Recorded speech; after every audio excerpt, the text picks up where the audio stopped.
మన గ్రామానికి వచ్చినటువంటి సామాజిక తనిఖీ బృందం, ఉపాధి హామీ సామాజిక తనిఖీ బృందం వారికి మా గ్రామం తరఫున, మా గ్రామ సర్పంచ్ తరఫున, గ్రామ ప్రజల తరఫున, అలాగే ఉపాధి హామీ శ్రామికుల తరఫున నేను ధన్యవాదాలు తెలుపుకుంటున్నా. అందులో భాగంగా ఎస్ఆర్పి గౌరవనీయులు లక్ష్మీనారాయణ సార్ గారు, అలాగే పి కన్నారెడ్డి గారు, టిఆర్పి రవికుమార్, రవీంద్ర సార్ గారు, సుబ్రహ్మణ్య సార్ గారు, అలాగే డప్పు కళాకారు మనమందరినీ చైతన్యపరిచి మనలో ఉత్తేజమైనటువంటి మార్పు తేవడానికి, ఒక చైతన్యం రావడానికి, ఒక అవగాహన రావడానికి, ఏ దానికైనా ముందుండి మేమున్నాం మీలో మార్పు తేవడానికి, చైతన్యం తేవడానికి అనేటువంటి కళాకారులైనటువంటి మల్లికార్జున గారు, రవీంద్ర గారికి మరి ఎక్కువ ధన్యవాదాలు. అలాగే మన గ్రామాన్ని ఎప్పుడెప్పుడు పర్యవేక్షిస్తూ మనకు కావాల్సిన పని సౌకర్యాన్ని కల్పిస్తూ మనకు చేదోడు వాదోడు గౌరవనీయ మాన్యశ్రీ రామాంజనేయులు, అలాగే మనకి ఎల్లప్పుడూ మనతోటి తోడు నీడగా ఉన్నటువంటి హరినాథ్ గారికి గ్రామం తరఫున ధన్యవాదాలు చెప్తున్నాం.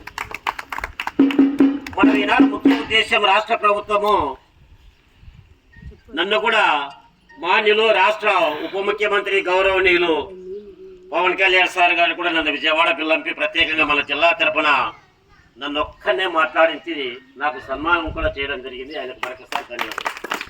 ఆ రోజు మేము సార్ ఒకటి అడిగాం, సార్ ఎన్నో ప్రభుత్వాలు వచ్చినాయి, ఎంతోమంది చూసాం, కానీ ఈరోజు శ్రామికులు, కార్మికులు కాదు శ్రామికులు అనేటువంటి పేరు మార్చి ప్రతిరోజు 100 నుంచి 150 రోజులు పని కల్పించాలని, ఎప్పటికప్పుడు బిల్లు చెల్లించాలని ప్రతిపాదన పెట్టడం మిమ్మల్ని చూస్తున్నాం సార్.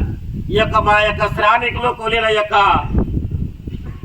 పుణ్యము మీకు తరతరాలుగా ఉంటుందని నేను ఈరోజే కామెంట్ చేయడం. అందులో భాగంగా మన గ్రామంలో కూడా ప్రతిష్టాత్మకంగా తీసుకొని పశువుల నీళ్ళ తొట్లు కూడా గడిగింది. అది ఆ రోజు అక్కడే విజయవాడలో కూడా చెప్పాం, చాలా అభినందించినారు మనం. ఈ విధంగా ప్రతిరోజు కూలీలకు ఎప్పటికెప్పుడు పనులు కల్పిస్తూ వ్యవసాయానికి సంబంధించినవి అన్ని రకాల అన్ని వర్గాలకు సంబంధించినటువంటి పనులు ఉపాధి హామీలో చేసుకుంటారు. మనం ఈరోజు సిమెంట్ రోడ్లు వేసుకుంటున్నాం, కన్స్ట్రక్షన్ చేసుకుంటున్నాం, రకరకాలైనటువంటి పనులు చేసుకుంటా ఉన్నప్పుడు మనకు ఈ సామాజిక తనిఖీ బృందం అనేది చాలా ప్రాముఖ్యతమైనటువంటి బృందం.